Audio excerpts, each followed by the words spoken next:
Cody. So Yep. tell me, how did you get, and why'd you do that? So post Toad Row, I Okay. had a few friends in private equity and angel investors because I'm a part of an organization called Endeavor Global, Okay. which is an organization that helps high impact entrepreneurs connect with everything from CEOs to CMOs to venture funds to help these businesses scale Hmm. and help grow the economy, right? Help them create jobs. And this organization is incredible. It exists all over the world. And I've been a Okay. mentor for many years. Okay. In that process, I've met so many people. They came to me and said, okay, you're great at direct to consumer. Yeah. How about you help portfolio companies? Okay. And so some of the portfolio companies that were struggling were traditional B2B consumer goods businesses that just Hmm. saw these indie brands come out of nowhere and take their market share, and they were freaking out. And so I worked with a few brands, and beauty was one sector that was really struggling from B2B to B2C. And I helped a few brands Uh-huh. in a portfolio company, and then met some executives at Coty that had a brilliant idea of saying, we'd love to incubate a brand, Hmm. direct to consumer brand in our Hmm. ecosystem. Would you come and help us do it? Soup to nuts, because I had worked with some other beauty brands and just had an overnight success with a few of them, from 0 to 200,000 followers and millions of dollars in D2C revenue that never existed in under 3 years. And so they thought I could be a value add. And that's how I went into Coty. I met the exec team, brilliant exec team at the time, and really had an entrepreneurial spirit within them.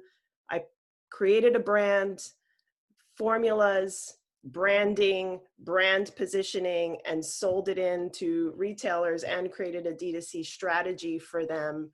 But then the company went through a transition of CEOs and Always um, happens in big yeah, companies. You know, I want to go structure. back though. I want to go back to how you built the brand. So tell Sure. me about that whole process, because that had to be just from scratch, right? And valuable. It's an idea. Now let's do it. So tell Yeah. me about that. Sure. So, I mean, it was truly me in a room. They kept me very far and locked away from the rest of the company. I had done previous years. They really did. I was kind of like this hidden child that nobody wanted to come out of the back room. But so, yeah, I sat by myself. I had done a series of research prior to that on where the skincare industry in particular was going. And it was Wow. definitely going in a place of natural and sustainable. Hmm. And so the brand formulas I created were about 99% natural with sustainable packaging. We sourced the world's first biodegradable sustainable packaging at the time for beauty Oh, from that's an great. incredible company out of Finland. Okay.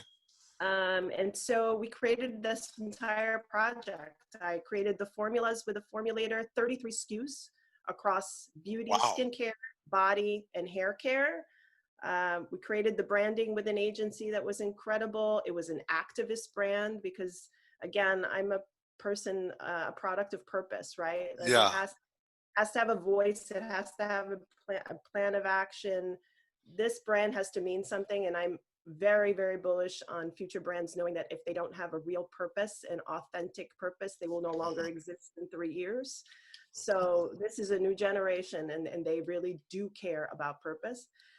So Agreed. yeah, it was a crazy ride. It was super fun, but I realized that what big companies struggle with is Hmm. bureaucratic complexity, because Hmm.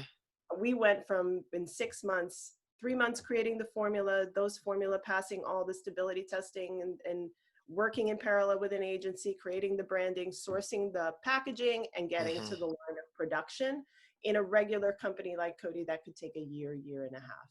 Right. And that is their biggest handicap. They just cannot be nimble. But I learned on the indie side, and why I was so interested in this project versus doing it on my own, is that in order to implement change, real change, Hmm.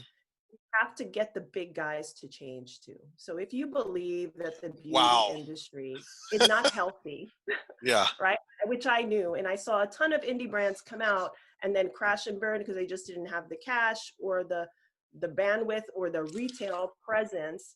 I knew that a company like Cody, if I could take this brand in and change the way they looked at what kind of formulas should be made, what kind of ingredients should go in there, the way they should speak to the consumer, the way they should involve the consumer, and the Mm-hmm. way they should create products for the people, not for the retailers, maybe that would spill over into the rest of their brands. And we can get this beauty industry from being not so great to positive change, right? To being a positive place for women, for men, much more inclusive and much Mm-hmm. products better for everybody in general versus what we were kind of seeing happening right now. I tell you what, that is big. You guys heard it here. In order to implement change, you have to get the big guys to change too. I love that quote because if you think about what's going on in our environment right now, right? And let's apply that quote, right? To getting folks to make real change, sustainable change. Um, there's got to be a mission involved.